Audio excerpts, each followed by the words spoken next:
आपने बहुत लोगों को यह कहते हुए सुना होगा कि मैं इतनी पूजा पाठ करता हूँ लेकिन उसका पूर्ण फल मुझे नहीं मिलता है। इस वीडियो में हम उसका कारण बताएंगे। असल में जाने अनजाने में कुछ लोग पूजा के दौरान कई तरह की गलतियां कर बैठते हैं, जिसकी वजह से उन्हें पूजा का फल नहीं मिल पाता और पूजा अधूरी रह जाती है। ऐसे में अगर आप गलत विधियों और नियमों के साथ पूजा करते हैं तो इसका विपरीत प्रभाव भी पड़ सकता है। चलिए जानते हैं कि घर और मंदिर में पूजा करने का सही तरीका क्या है। किसी भी देवी देवता या भगवान का पूजन करने से पहले स्नान किया जाता है। स्नान के पश्चात शांत मन से भगवान के सामने आसन पर बैठा जाता है।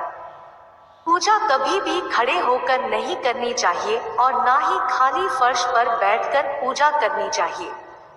कुछ लोग पूजा करते समय जमीन पर ही बैठ जाते हैं, जो कि बिल्कुल गलत है। जिस तरह से आपने भगवान को बैठने के लिए आसन दिया है, ठीक उसी प्रकार स्वयं आसन पर ही बैठे।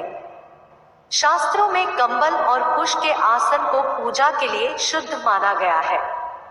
इस बात का भी ध्यान रखें कि पूजा का स्थान घर के फर्श से थोड़ा ऊपर होना चाहिए, क्योंकि भगवान अतुल्य और श्रेष्ठ है। इसीलिए आप अपनी बराबरी में उनकी पूजा ना करें। पूजा के लिए भगवान को किसी चौकी में या फर्श से ऊंचे स्थान पर स्थापित करें। इसके अलावा पूजा घर में देवी देवताओं की मूर्तियों को कभी भी दीवार से सटाकर नहीं रखना चाहिए।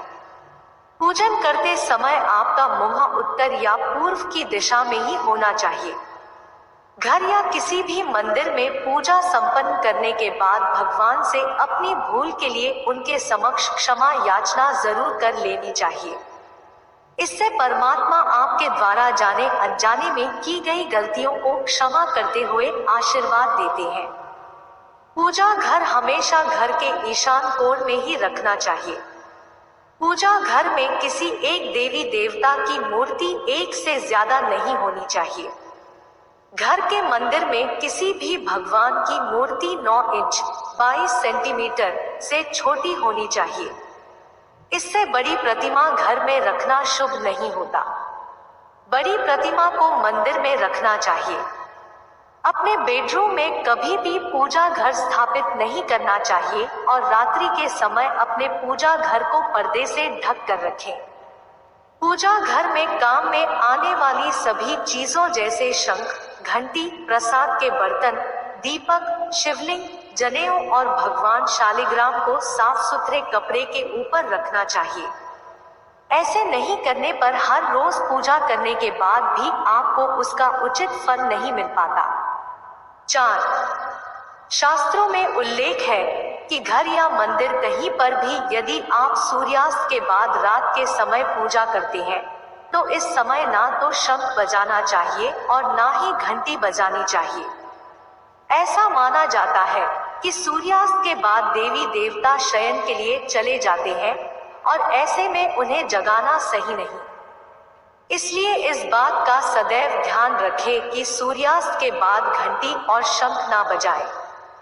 अक्सर लोग पूजा करते समय सिर्फ धूप जलाते हैं, लेकिन यह गलत है। किसी भी देवी देवता की पूजा करने से पहले दीपक जलाना अनिवार्य माना जाता है। ऐसी मान्यता है कि दीपक भगवान के प्रति हमारी भक्ति भाव, हमारे द्वारा चढ़ाया गया प्रसाद, धूप और अन्य कार्यों का साक्षी होता है।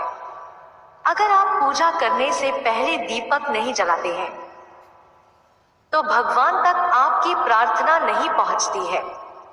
आजकल ज्यादातर घरों में अगरबत्ती का इस्तेमाल किया जाता है, परंतु कभी भी पूजा करते वक्त अगरबत्ती का इस्तेमाल नहीं करना चाहिए, क्योंकि अगरबत्ती में बांस की डंडी का इस्तेमाल किया जाता है। हिंदी शास्त्रों में पूजा में बांस का इस्तेमाल वर्जित माना गया है।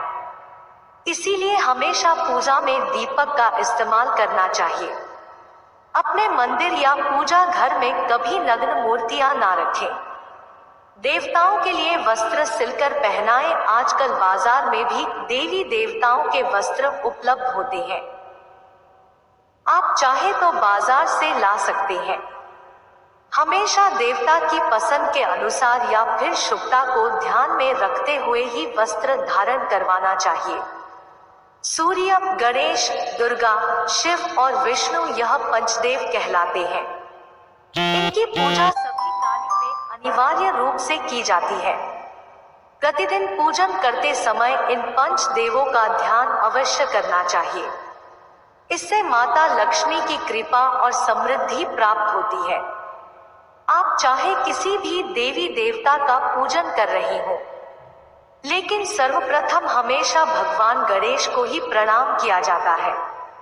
किसी भी हवन या शुभ कार्य की शुरुआत में भगवान गणेश को प्रणाम करके ही की जाती है। ऐसा कहा जाता है कि भगवान गणेश को प्रणाम किए बिना पूजा करने से उसके फल की प्राप्ति नहीं होती है। बिना सिर ढके भी पूजा नहीं करनी चाहिए।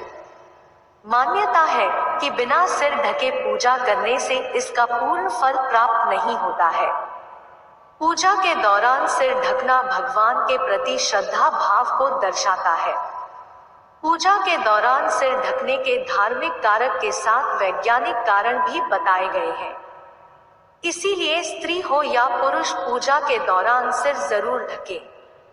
कभी भी भगवान को एक हाथ से प्रणाम नहीं करना चाहिए, हमेशा पूरी तरह झुककर दोनों हाथों से प्रणाम करना चाहिए। घर या मंदिर में पूजा के समय भगवान की आरती करते समय भगवान विष्णु के सामने 12 बार, सूर्यदेव के सामने 7 बार, देवी दुर्गा के सामने 9 बार, शंकर भगवान के सामने 11 बार और गणेश जी के सामने 4 बार आरती घुमानी चाहिए। इससे पूजा पाठ का सकारात्मक फल मिलता है। किसी भी मंत्र का जाप करने के पश्चात आसन के नीचे की भूमि को स्पर्श कर नेत्रों से लगाना चाहिए। इससे आपको जप के पूर्ण फल की प्राप्ति होती है। अगर आप किसी खास प्रयोजन के लिए कोई पूजा अनुष्ठान करते हैं तो उसमें लिए संकल्प को पूरा करने में ज्यादा समय नहीं लगाना चाहिए। अगर आपने कहीं किसी को दान करने का संकल्प लिया है तो उसे जितनी जल्दी हो सके पूरा कर देना चाहिए। संकल्प को पूरा करने में देरी से पूजा अनुष्ठान का पूरा लाभ नहीं मिलता। किसी को भी कोई वस्तु या दान दक्षिणा हमेशा दाहिने हाथ से देना चाहिए। एकादशी, अमावस्या, कृष्ण चतुर्दशी, पूर्णिमा व्रत तथा श्राद्ध के दिन बाल और दाढ़ी नहीं बनाना चाहिए। जिन लोगों का यज्ञोपवीत संस्कार हो चुका है उन्हें बिना जनेऊ पहने पूजा पाठ या किसी भी तरह का अनुष्ठान नहीं करना चाहिए, क्योंकि बिना जनेऊ धारण किए जो भी धार्मिक कार्य किया जाता है वह निष्फल हो जाता है। सभी हिंदू घरों में पूजा पाठ या अन्य धार्मिक कार्य में इस्तेमाल करने के लिए गंगाजल रखा जाता है, लेकिन क्या आपको पता है कि प्लास्टिक की बोतल में या किसी अपवित्र धातु के बर्तन जैसे एल्युमिनियम और लोहे से बने बर्तन में गंगाजल नहीं रखना चाहिए। गंगाजल तांबे के बर्तन में रखना शुभ रहता है। अगर आप पूजा करने के लिए मंदिर जा रहे हैं तो आपको हमेशा अपने घर से ही लोटे में जल ले जाना चाहिए। कभी भी मंदिर में रखे जल से ईश्वर का जलाभिषेक ना करें। जब भी आप जल चढ़ाकर मंदिर से वापस आए तब आपको ध्यान देना है कि जल का लोटा कभी भी खाली घर वापस ना लाएं। यदि आप जल भरकर मंदिर से वापस लोटा लाते हैं तो इससे शुभ फलों की प्राप्ति होती है। अगर आपको वीडियो पसंद आई हो तो चैनल को सब्सक्राइब करना न भूलें। धन्यवाद।